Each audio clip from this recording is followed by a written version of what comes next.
السلام علیکم ورحمۃ اللہ وبرکاتہ۔ سچی حکایات۔ یمن کا بادشاہ۔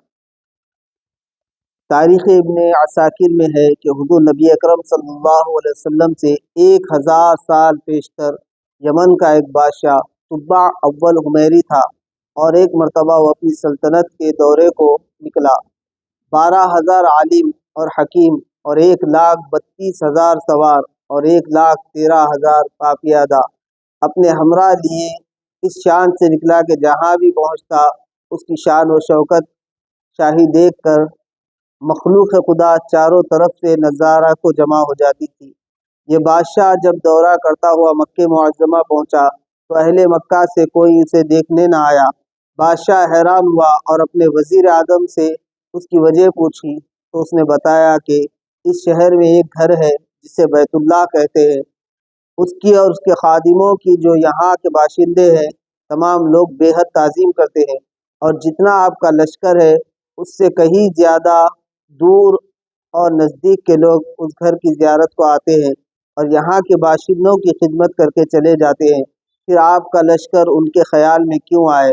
یہ سن کر بادشاہ کو غصہ آیا اور قسم کھا کر کہنے لگا کہ میں اس گھر کو گرا دوں گا اور یہاں کے باشندوں کو قتل کرواؤں گا۔ یہ کہنا تھا کہ بادشاہ کے ناک، منہ اور آنکھ سے خون بہنا شروع ہو گیا اور ایسا بدبودار مادہ بہنے لگا کہ اس کے پاس بیٹھنے کی بھی کسی کو طاقت نہ رہی۔ اس مرض کا علاج کیا گیا مگر افاقہ نہ ہوا۔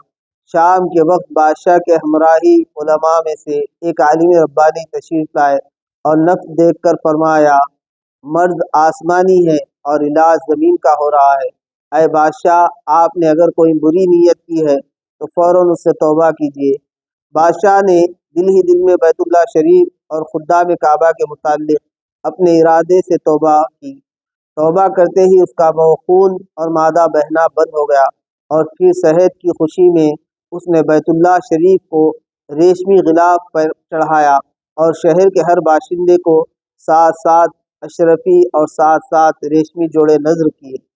پھر یہاں سے چل کر جب مدینہ منورہ پہنچا تو ہمراہی علماء نے جو کتب سماویہ کے عالم تھے وہاں کی مٹی کو سونگھا اور کنکریوں کو دیکھا، اور نبی آخر الزماں کی ہجرت گاہ کی جو علامت انہوں نے پڑھی تھی ان کے مطابق اس سرزمین کو پایا، تو باہم عہد کر لیا کہ ہم یہیں مر جائیں گے مگر اس سرزمین کو نہ چھوڑیں گے۔ اگر ہماری قسمت نے یاوری کی تو کبھی نہ کبھی نبی آخر الزماں صلی اللہ علیہ وسلم یہاں تشریف لائیں گے، ہمیں بھی زیارت کا شرف حاصل ہوگا، ورنہ ہماری خبروں پر تو ضرور ہی کبھی نہ کبھی ان کی جوتیوں کی مقدس خاک اڑ کر پڑ جائے گی جو ہماری نجات کے لیے کافی ہے۔ یہ سن کر بادشاہ نے ان عالموں کے واسطے 400 مکان بنوائے، اور اس بڑے عالم ربانی کے مکان کے پاس حضور نبی اکرم صلی اللہ علیہ وسلم کی خاطر ایک 2 منزلہ عمدہ مکان تیار کروایا، اور وصیت کر دی کہ جب آپ تشریف لائے تو یہ مکان آپ کی آرام گاہ ہوگی، اور ان 400 علماء کی کافی مالی امداد بھی کی، اور کہا تم ہمیشہ یہیں رہو۔ اور پھر اس بڑے عالم ربانی کو ایک خط لکھ دیا اور کہا میرا یہ خط اس نبی آخر الزماں صلی اللہ علیہ وسلم کی خدمت اقدس میں پیش کر دینا، اور اگر زندگی بھر تمہیں حضور نبی اکرم صلی اللہ علیہ وسلم کی زیارت کا موقع نہ ملے تو اپنی اولاد کو وصیت کر دینا کہ نسلاً بعد نسل میرا یہ خط محفوظ رکھے، حتیٰ کہ سرکار ابد قرار صلی اللہ علیہ وسلم کی خدمت میں پیش کیا جائے۔ یہ کہہ کر بادشاہ وہاں سے چل دیا۔ وہ خط نبی اکرم صلی اللہ علیہ وسلم کی خدمت میں 1000 سال بعد پیش ہوا۔ کیسے ہوا اور خط میں کیا لکھا تھا سنیے، اور عظمت مصطفیٰ صلی اللہ علیہ وسلم کا اعتراف فرمائیے۔ خط کا مضمون یہ تھا، کم ترین مخلوق طب اول حمیری کی طرف سے، شفیع المذنبین سید المرسلین محمد صلی اللہ علیہ وسلم، اما بعد۔ اے اللہ کے حبیب، میں آپ پر ایمان لاتا ہوں اور جو کتاب آپ پر نازل ہوگی اس پر بھی ایمان لاتا ہوں، اور میں آپ کے دین پر ہوں، بس اگر مجھے آپ کی زیارت کا موقع مل گیا تو بہت اچھا، وہ غنیمت، اور اگر میں آپ کی زیارت نہ کر سکا تو میری شفاعت فرمانا، اور قیامت کے روز مجھے فراموش نہ کرنا۔ میں آپ کی پہلی امت میں سے ہوں اور آپ کے ساتھ آپ کی آمد سے پہلے ہی بیعت کرتا ہوں۔ میں گواہی دیتا ہوں کہ اللہ ایک ہے اور آپ اس کے سچے رسول ہیں۔ شاہ یمن کا یہ خط نسلاً بعد نسل ان 400 علماء کے اندر حرز جاں کی حیثیت سے محفوظ چلا آیا، یہاں تک کہ 1000 سال کا عرصہ گزر گیا۔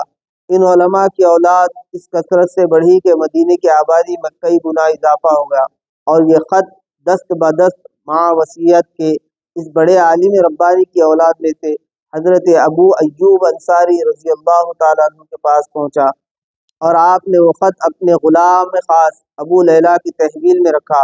اور جب حضور نبی اکرم صلی اللہ علیہ وسلم مکہ معظمہ سے ہجرت فرما کر مدینہ منورہ پہنچے اور مدینہ منورہ کی الوداعی گھاٹی سنیات کی گھاٹیوں سے آپ کی اونٹنی نمودار ہوئی، اور مدینے کے خوش نصیب لوگ محبوب خدا کا استقبال کرنے کو جوق در جوق آ رہے تھے، اور کوئی اپنے مکانوں کو سجا رہا تھا تو کوئی گلیوں اور سڑکوں کو صاف کر رہا تھا، کوئی دعوت کا انتظام کر رہا تھا، اور سب یہی اصرار کر رہے تھے کہ حضور اکرم صلی اللہ علیہ وسلم میرے گھر تشریف فرما ہو۔